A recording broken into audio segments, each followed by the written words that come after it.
Pessoal, hoje eu vou mostrar essa história incrível que aconteceu aqui no Brasil, especificamente em Atalaia do Norte, no Vale do Javari, no estado do Amazonas, em 1915 aproximadamente. E essa não é uma história de reptilianos que veio do espaço, como tantas que são relatadas por supostas testemunhas que viram ou tiveram contatos com essas criaturas.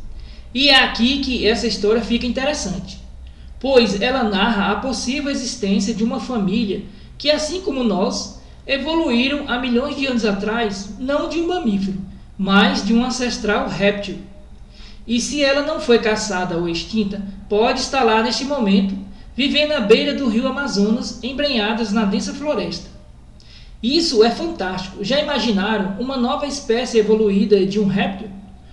Bom, pessoal, deixando claro que essa é a minha conclusão, pois, de acordo com a história que vocês vão ver agora, esses seres estariam no momento evolutivo hoje como nós estávamos na era primitiva.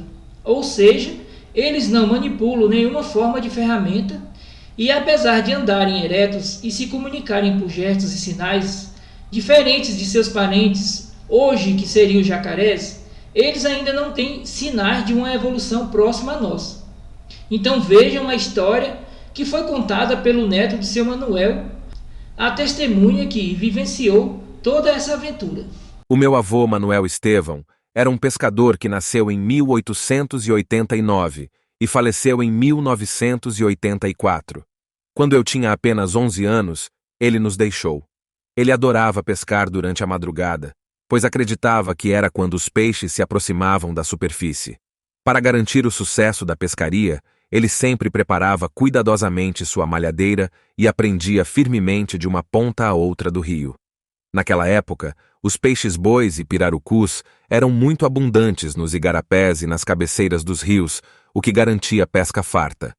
Ao amanhecer, ele voltava para casa com uma grande quantidade de peixes. Meu avô era um homem extremamente curioso e contava uma história sobre pessoas que viviam em um lugar que apenas ele conhecia. Ele sempre observava movimentos estranhos das pessoas do outro lado do rio e notava que algumas delas se banhavam exatamente às 5 horas da manhã.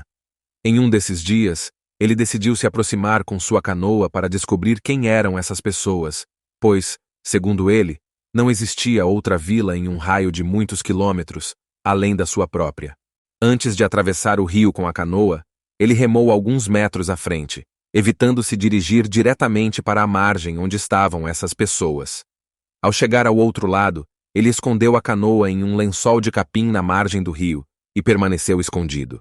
Quando estava a aproximadamente 20 metros de distância, ele dizia que não conseguia acreditar no que via, e disse: eram 6 famílias, famílias de jacarés. Eles andavam nas 2 pernas e tinham braços longos como pessoas normais, mas os braços eram semelhantes a couro seco. Tinham a cabeça de jacaré, mas os narizes eram pequenos. Alguns deles, como as crianças, rastejavam de 4 com pequenos bracinhos e se moviam rapidamente na água. Nenhum deles falava. Eles se comunicavam através de gestos. Eu pensava que eram pessoas carregando grandes jacarés mortos nas costas, mas eles não estavam carregando nada, pois eles próprios eram os jacarés. O momento mais assustador foi quando eles entraram no rio. Apenas um ficou em terra, e esse sentava como uma pessoa na margem, mas era nitidamente um jacaré. Após o acontecido, meu avô disse que levou mais de 10 minutos para sair do lençol de capim, pois não queria fazer nenhum barulho. Como ele estava distante de sua vila, decidiu voltar para o lugar onde sempre colocava sua malhadeira. Na margem, abaixo de uma árvore, ele decidiu passar a noite ali. Minha avó costumava contar que, depois desse dia, meu avô adoeceu gravemente. Ninguém soube o motivo, talvez estivesse relacionado ao que ele viu naquela manhã. Meu avô faleceu com 95 anos, continuando a contar essa história, afirmando que eles ainda estavam lá,